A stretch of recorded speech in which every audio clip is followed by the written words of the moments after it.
In the hushed chambers of the mind, where shadows dance with thought, there lies a practice as ancient as it is profound.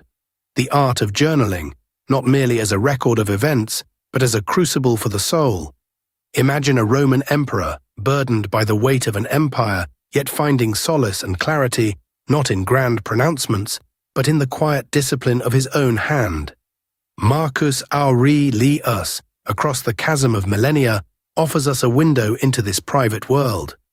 His Meditations are not a treatise composed for posterity, but the raw, unvarnished dialogue of a man striving for wisdom, for virtue, for inner peace. It is a testament to the power of a written conversation with oneself, a practice that can illuminate our own path through the chaos of modern existence. What secrets might the world's most powerful man commit to parchment, not for an audience, but for himself alone? Marcus Aurelius's Meditations reveal that his journaling was not a diary of daily happenings, nor a collection of philosophical treatises, but a living, breathing dialogue with his own guiding reason.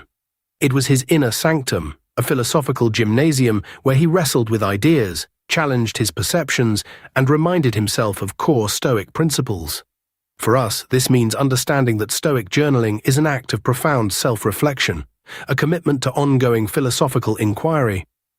It is less about recording what happened, and more about dissecting how we reacted, why we felt, and what we believed in response. It's an intellectual battlefield, where impressions are interrogated, virtues are reinforced, and the self is continually shaped.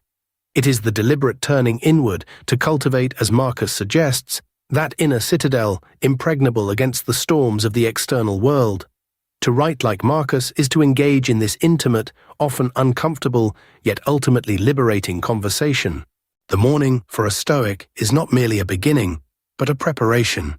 Before the world's clamor can penetrate the calm of dawn, Marcus Aurelius would engage in what the Stoics called premeditatio malorum, the premeditation of evils. This is not a morbid dwelling on negativity, but a rational anticipation, an emotional inoculation against the day's potential adversities. We are to write not of hopes, but of hazards. Imagine, as you put pen to paper, consciously confronting the frustrations, the slights, the injustices you might encounter. What challenging personality might you meet? What unforeseen obstacle might derail your plans? By mentally rehearsing your responses, you strip these future events of their power to surprise and disturb. Epictetus often reminded us that while we cannot control external events, we command absolute dominion over our reactions. Journaling in the morning becomes our shield, a mental armor forged in the quiet of reflection, ensuring that when the slings and arrows of fortune arrive, we are already braced, ready to meet them with equanimity and reason. Our minds are barraged by impressions, sights, sounds, thoughts, emotions, each clamoring for attention, each whispering its own interpretation of reality. The Stoic discipline of impression, meticulously practiced in journaling, teaches us to pause before assenting to these initial interpretations. When an event occurs or a strong feeling arises, our first task is to strip away the layers of judgment, opinion, and emotional coloration. Marcus Aurelius would often write of this, dissecting an object or an event into its constituent parts, reducing it to its bare essence. Is it truly bad to be stuck in traffic, or is it merely a delay? Is a perceived insult truly humiliating, or simply words spoken by another? In your journal, practice defining things clearly, objectively, without embellishment. Break down the overwhelming into the manageable, the emotional into the factual. This deliberate act of linguistic precision reveals the often arbitrary nature of our suffering, showing us that much of our distress stems not from the thing itself, but from the story we choose to tell about it. Write not to feel, but to understand what you are truly feeling. The Stoic life is fundamentally a virtuous life, guided by wisdom, courage, justice, and temperance. Our journal becomes a compass, allowing us to calibrate our daily actions against these cardinal virtues. Throughout the day, moments arise where our choices, words, and even thoughts either align with or deviate from our declared principles. In your journal, reflect on these moments. Ask yourself, was that interaction truly just? Did I exhibit courage in speaking my truth, or temperance in restraining my impulse? Did I act with wisdom, considering the long-term consequences? Marcus Aurelius constantly probed his own actions, seeking alignment with nature and reason. He understood that virtue is not merely an abstract concept, but a lived reality, a constant striving. By documenting our moral successes and failures, we gain clarity on where our character falters and where it holds firm, allowing us to consciously sculpt the self we aspire to be. The journal is where we commit to being better, not just feeling better. Few forces bind us more tightly than the twin chains of desire and aversion. We crave certain outcomes, flee others, and in doing so, surrender our peace to external circumstances. Consider the sting of rejection, the ache of longing, the frustration of unmet expectations. Epictetus, the former slave, taught that true freedom lies in discerning what is within our control and what is not. Our desires and aversions, being internal judgments, are within our control. In your journal, identify those things you intensely desire or vehemently fear. Then subject them to rigorous Stoic inquiry. Is this thing truly within my power to obtain or avoid? Or am I attaching my tranquility to something indifferent? By writing down these attachments, by confronting the irrationality of fearing or craving externals, you begin to loosen their grip. Rejection, for example, becomes not a personal failing, but an external event, indifferent to your true worth. Your journal becomes the arena where you systematically dismantle these chains, choosing instead to desire only what is good, virtue, and to avert only what is bad, vice, thereby reclaiming an unshakable inner peace.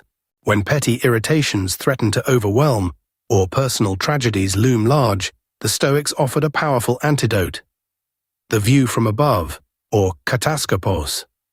Marcus Aurelius frequently employed this technique, inviting himself to step back from the immediacy of his life and view it from a cosmic vantage point. In your journal, try this exercise. Write about your current struggles as if observing them from a great height, from the stars, from the sweep of history, from the perspective of eternity. How significant does that urgent email seem when viewed against the backdrop of geological time? How does your personal setback weigh against the vastness of the universe? This practice diminishes ego, cultivates humility, and reminds us of our interconnectedness with all things. It's not about belittling our pain, but contextualizing it, revealing its true scale within the grand design. From this elevated perspective, the trivial often dissolves, and we are left with a clearer understanding of what truly matters, freeing us from the self-imposed prison of our limited perspective. Emotions are not inherently good or bad, but the judgments we assent to, those we choose to believe about our emotions, are where our philosophical work truly begins. When anger flares or anxiety grips, our initial impulse is often to identify with the feeling, to believe its story without question. The Stoics, particularly Epictetus, taught us to challenge this automatic assent. Your journal is the perfect laboratory for this practice. When an intense emotion surfaces, don't just record it, interrogate it. Write, what judgment am I making about this situation that is causing this anger? Is that judgment rational? Is it based on fact or merely an interpretation? By consistently questioning the underlying beliefs that fuel our emotional responses, we begin to disentangle ourselves from their grip. We learn that it is not the event itself, but our opinion of the event, that causes us distress. This diligent written examination cultivates emotional intelligence, allowing us to acknowledge our feelings without being enslaved by them, to choose wisely what we will allow to disturb our inner peace. As the day draws to a close and the world quiets, the Stoic journal takes on a different purpose, the rigorous self-examination advocated by Seneca. Unlike Marcus Aurelius's more spontaneous reflections, Seneca proposed a structured nightly review, an accounting of the day's moral ledger. Before sleep claims you, take your journal and revisit your actions, your words, your thoughts. Where did I falter today? What could I have done better? Did I manage my impulses? Did I act justly and courageously? This is not an exercise in self-flagellation, but in honest assessment and learning.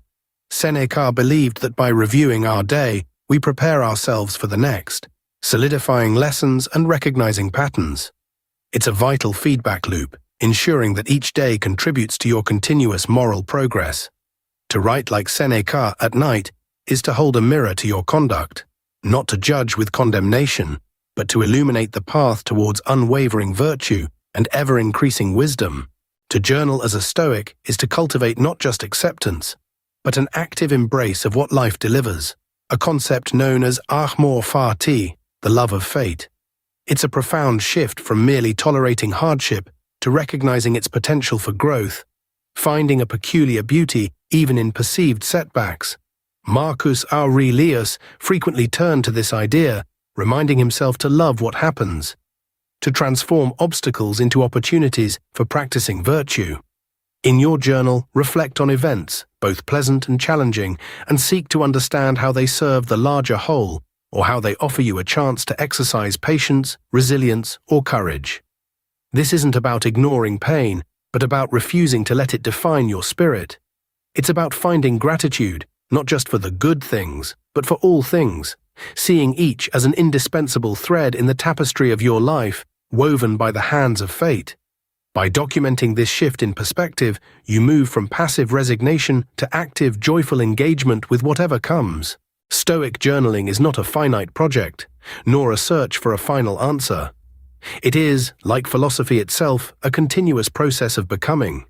Your journal is a living document of your philosophical journey, a testament to the ongoing forging of the self.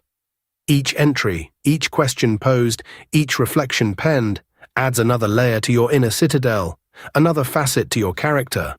It's a record of struggles overcome, insights gained, and principles solidified. Marcus Aurelius, even as emperor, never ceased this diligent self-work, continually striving to purify his mind and align himself with reason. For us, this means understanding that the power of Stoic journaling lies not in achieving perfection, but in the unwavering commitment to progress.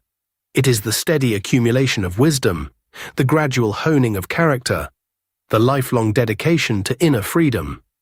To keep such a journal is to build a legacy, not for others, but for the evolving, unfolding self that you are destined to become. And so, as the final words are penned, and the ink dries on the page of your own meditations, consider the profound transformation that awaits. This isn't just an exercise in self-expression, it is an act of self-creation. Like Marcus, you are building an inner fortress, brick by methodical brick, against the chaotic tides of existence. You are learning to distinguish the essential from the trivial, the controllable from the indifferent. You are practicing the ancient arts of perception, action, and will. Your journal, then, becomes more than paper and ink. It is a mirror reflecting your truest self, a forge refining your character, a loyal companion in the solitary quest for wisdom. Embrace this discipline not as a burden, but as a privilege. For in the quiet act of writing, of wrestling with your own thoughts and impulses, you participate in a timeless dialogue, joining the ranks of those who understood that the greatest empire to govern is not one of lands or peoples, but the empire of the self. Let your journal be the testament to your sovereign mind, a beacon of clarity in a world of ceaseless flux.